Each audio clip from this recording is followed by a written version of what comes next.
Donc, regardez avec moi des exemples de conducteurs ohmiques.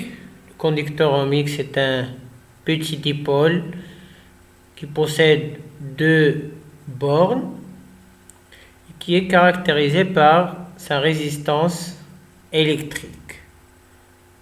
Donc, on le trouve dans la plupart des appareils électriques. Il contient des anneaux colorés. C'est comme un petit cylindre.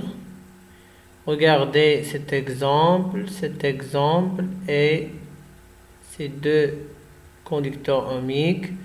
Regardez cet exemple.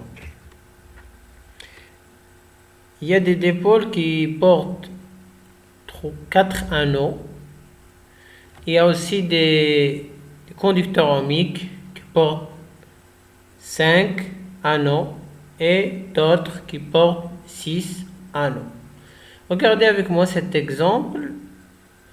Ces trois anneaux sont rapprochés. Regardez, cet anneau doré est un peu éloigné.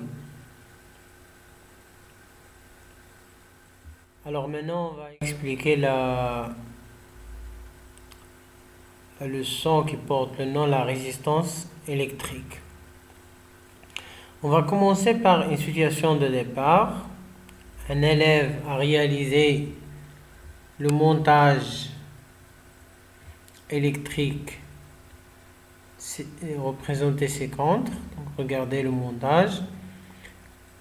Ici, l'élève a utilisé une pile qui joue le rôle d'un générateur et une lampe. Il a réalisé ce circuit.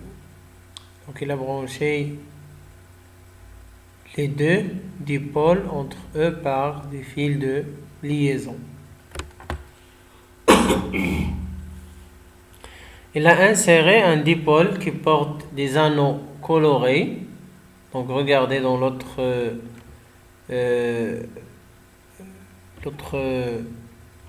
circuit. Il a inséré ici un dipôle qui porte des anneaux colorés, un dipôle cylindrique qui porte des anneaux colorés.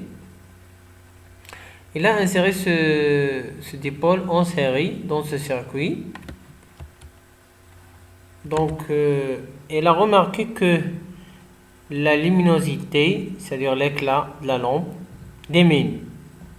Donc, regardez entre le premier circuit et le deuxième. Regardez maintenant ici l'éclat de la lampe et ici l'éclat de la lampe diminue.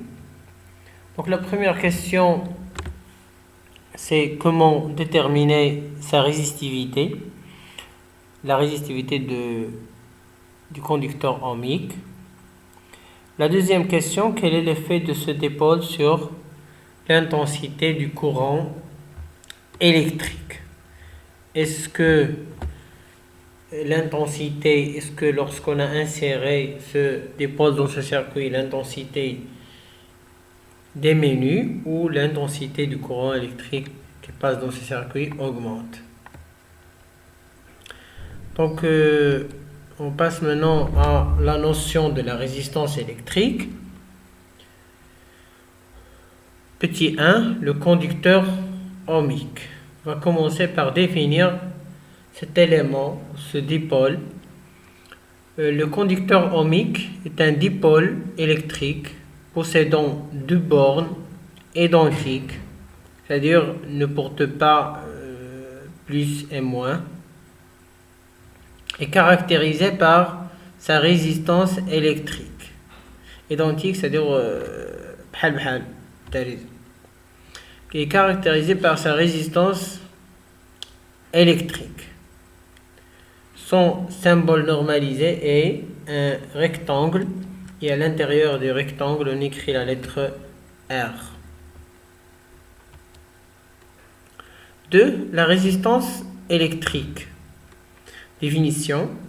La résistance est une grandeur physique mesurable, on peut la mesurer. Le symbole R la résistance. La première lettre c'est R, donc on symbolise la résistance par la lettre R. On écrit R majuscule. L'unité de la résistance est l'ohm, de symbole oméga. Donc ce symbole s'appelle oméga. On va le prononcer ohm. Donc quelques multiples de l'ohm. Le kilo-ohm s'écrit K oméga et se prononce, se lit kilo-ohm. 1 kilo-ohm égale 1000 ohms. 1000 c'est 10 à la puissance 3 ohms. Et le méga-ohm, tel que 1 méga-ohm égale 1 million ohms. 1 million c'est 10 à la puissance 6 ohms. Application, faire les conversions suivantes. 2 kilo-ohms égale combien en ohms? 0,04 méga-ohm égale combien en ohms? 500 ohms égale combien en kilo-ohms? Et 45 millions ohms égale combien en méga-ohms?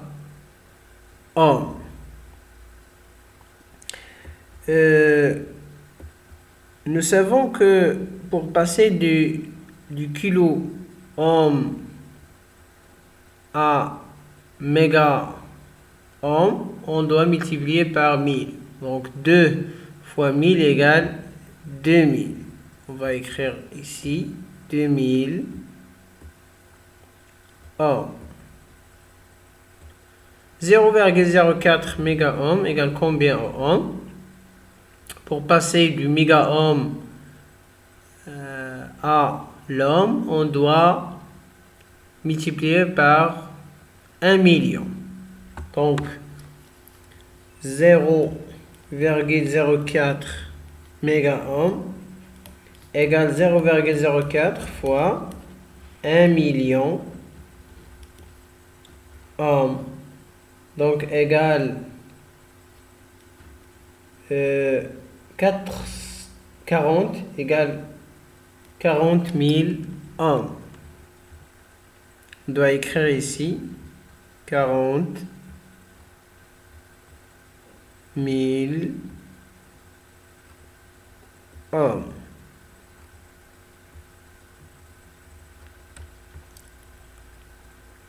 5000 ohms égale combien en kilo-ohms?